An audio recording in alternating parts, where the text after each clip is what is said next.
saying, bro. Now, back to Shedeur Sanders. Let's talk about why this is a no-brainer pick, why this pick is going to pay dividends for the Cleveland Browns, and why everybody is trying to get amnesia about why I don't understand it. The fifth round pick was all manufactured. The fifth round pick was not based on a skill set or talent level, and we all know that. Let's get right to it. Actually, to be truthful, that's a smart business move.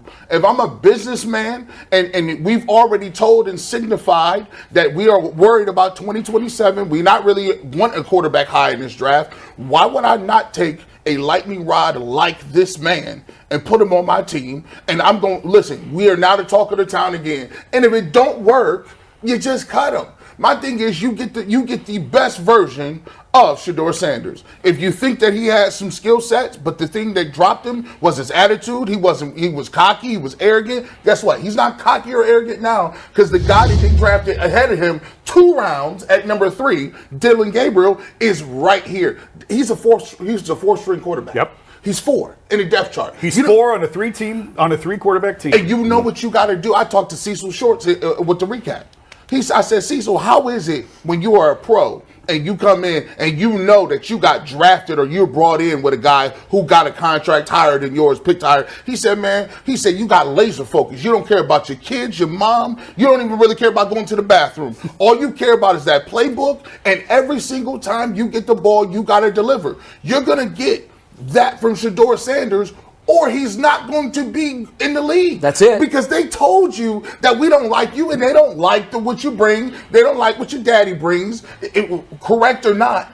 They gave you a shot. The Cleveland Browns gave you a shot. And so what you need to be doing, like I said in the postgame, is you need to thank the Hasms. You need to thank Andrew Berry and Kevin Stefanski. And who cares? They could have been crying on the screen. Oh, no, what, Shedeur? It's your job to change what they feel about Absolutely. you. Through your actions, through your integrity, through the way you play, and you got a shot. You already got money. You'll be rich forever. You and your family will. But I like what you said. I just want to play football. They're going to find out how much you want to play football. It's a brilliant pick. And there's a lot of people out there taking shots, talking about character issues. The one thing that I like most about Shedeur Sanders, what he did, there was a young man who pranked him and was getting a lot of heat from it. There was a lot of people on Twitter, a lot of people that came out that was hot about the fact that this guy had pranked Shedeur Sanders.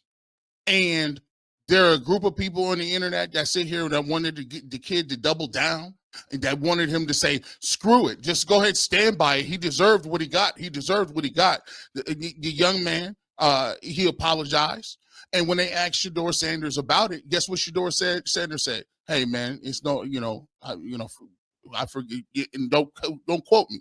But the paraphrase was, hey, people make mistakes. No big deal. Kept it pushing. When they tried to get him to railroad his father and say, did your father's comments really saddle you down? And is it a burden for Deion to be your father? He said, man, what are you talking about? It's a privilege, man. It's a privilege to have a father that's been going through this and was one of the greatest football players of all time. When they tried to get him to shame people, he didn't say none of the above. He kept it G, he kept it a solid, and he kept it G when it came to, we not about to speak on the family like that. And so